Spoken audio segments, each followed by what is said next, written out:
ఐగిరి నందిని నందిత మేదిని విశ్వ వినోదిని నందనుతే అంటూ ఒక మహిళ భక్తి పాటలు పెట్టుకునే స్వేచ్ఛ కూడా నా భారతదేశంలో లేదా? మిత్రులారా, ఇప్పుడిప్పుడే మహిళలు వంటిల్లు వదిలి బయటకు వస్తే ఆమెకి నచ్చిన పాట పెట్టుకుంటే ఒక్క నిమిషం కూడా ఆమె పాటను వినే ఓపిక లేక హిందువులంటే అంత అసహనంతో, ఆమె పెట్టుకున్న పాట మీద అంత ఆక్రోశంతో ఆమె అనుమతి లేకుండానే ఆమె వీడియోలు తీస్తూ భయభ్రాంతులకు గురి చేసే పరిస్థితి నా భారతదేశంలో ఉంది. మిత్రులారా, ఇది ఒకసారి చూడండి.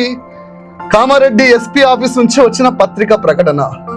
బాన్స్వాడ పట్టణంలో రిలయన్స్ మార్ట్ లో పనిచేస్తున్నటువంటి మహిళ భక్తి పాటలు వింటూ ఉండగా అక్కడికి వచ్చిన ఒక వ్యక్తి వేరే పాటలు వినొచ్చు కదా అంటూ వీడియో తీశాడు. మిత్రులారా, ఒక మహిళ భక్తి పాటలు పెట్టుకుంటే వేరే మతమైన వచ్చి నువ్వు వేరే పాటలు కూడా వినొచ్చు కదా అంటూ ఆమెను వీడియో తీసిండు, ఆమెను అనుమతి లేకుండానే. అలాంటప్పుడు ఏం చేస్తావు? వాళ్ళ అన్నకో వాళ్ళ తమ్మునికో చెప్తారు. వేరే అతను వచ్చి నన్ను బెదిరిస్తుండు, నేనంటలేను. మిత్రులారా, ఇది ఒకసారి చూడండి. సేల్స్ గాని కస్టమర్ హరాస్ చేసిన కేసు ఇది.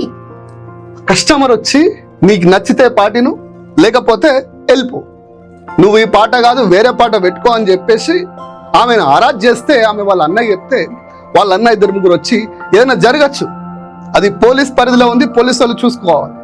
అంతేగాని ఎలాగో మేము పిలిస్తే వస్తారు 100 మంది అని చెప్పేసి ఇట్లా 100 మంది వచ్చి దాడులు, 100 మంది వచ్చి హిందువుల ఇళ్ళ మీద దాడులు చేస్తుంటే పోలీసు వాళ్ళు ఏం చేస్తారు?